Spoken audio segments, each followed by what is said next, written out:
Сендер өлтірдіңдер оны. Есікті тарс жауып кірген жігіттің даусы бүкіл қабылдау бөлімін жаңғыртты.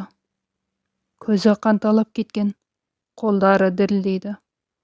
Ашудан ба, өкініштен бе, өзі де ажырата алмай тұр. Егер сендер уақытында қарағандарыңда, әйелім тірі болар еді. Мен үнсіз тыңдап тұрдым. Мұндай айыптауларды медицинада жиі естиміз. Бірақ кейбір айқайдың артында шын қайғы тұрады. Ал кейбір қайғының артында кеш қалған жауапкершілік. Мен оған орындықты нұсқадым. Отырыңыз, бүгін айқайласпайық. Бүгін тек шындық сөйлесін. Ол тістеніп отырып алды. Мен алдындағы қағаздарды жайлап аштым. Әйеліңіз алғаш рет бізге 8 ай бұрын келген. Әлсіздікке, бас айналуға, жүрек қағуына шағымданған.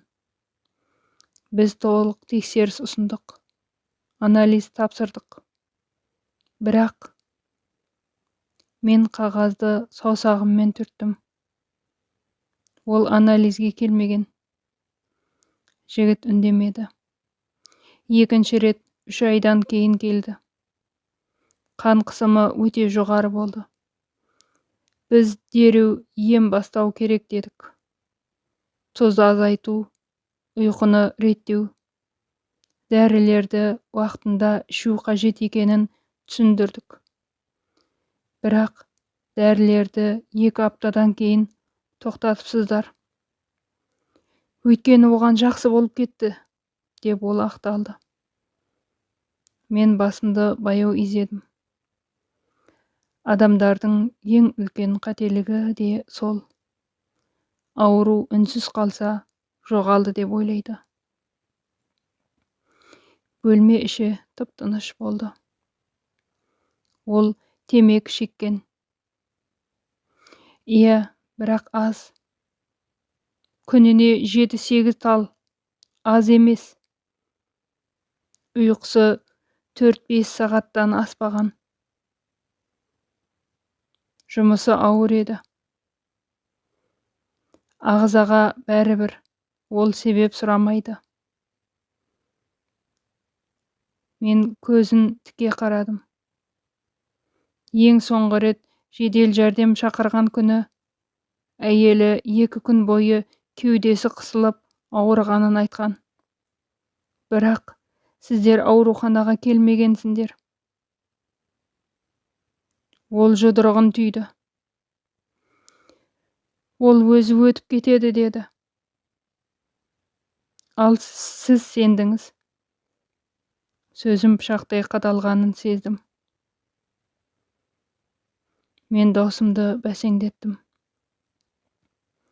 Біз дәрігерміз. Бірақ біз уақытты кері қайтара алмаймыз. Біз ескерте аламыз. Ем жаза аламыз. Құтқаруға тырысамыз. Бірақ адам өз денесіне өзі немқұрайлы қараса, медицинада кейде дәрменсіз. Жігіттің жанары төмен қарады. Оның жүрегі бір күнге тоқтаған жоқ. Дедім мен жай ғана. Ол айлар бойы көмек сұрады.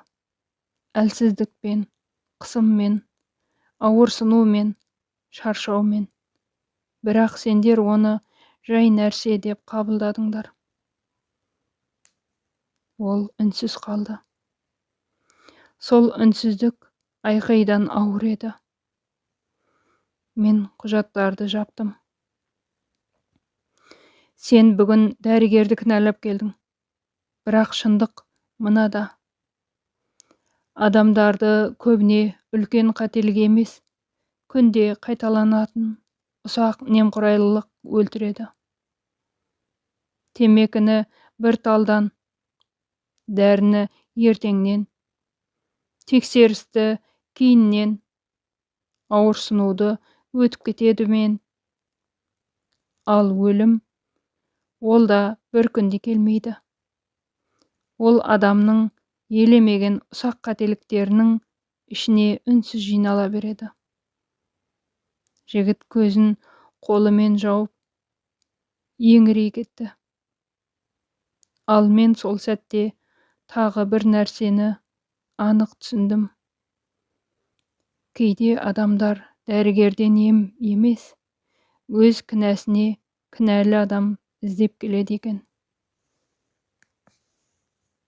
Жаңбыр, сол баяғы иіс. Сен алғаш қасымда тұрған күндегі ауа дәл осылай дымқыл еді. Көшенің шамдары су бетіне түсіп, бәрі үнсіз тербеліп тұрғандай болатын. Сол күні мен өмірімнің өзгеретінін білген жоқпын. Бірақ жүрегім сезген екен. Қазір міне арада қанша уақыт өтті. Біз екі қалада, екі бөлек аспанның астында тұрмыз. Бірақ жаңбыр ғана өзгермепті. Ол әлі де сен туралы еске салады. Білесің бе, сен кеткеннен кейін мен жаңбырды бұрынғыдай жақсы көрмей қалдым. Өйткені әр тамшысы сенің даусың сияқты. Әр сыбдыры жанымда жүрген қадамдарыңдай. Кейде өзіме сұрақ қоямын. Егер сол күні кездеспесек, жүрегім бұлай сағынуды үйренер ме еді? Жоқ, сен менің үнсіздігіме айналып кеттің. Мен саған айта алмаған сөздерім көп еді. Қасыңда жүргенде бәрі мәңгі сияқты көрінді. Ал қазір уақыттың да суық болатынын түсіндім. Қазір сен де бір терезенің алдында тұрған шығарсың. Мүмкін сен де осы жаңбырға қарап тұрған боларсың. Мүмкін сен де біздің алғашқы күнімізді есіңе алған шығарсың. Менің жүрегім әлі де сенімен сөйлеседі. Дауыстап емес, іштей, тыныш қана.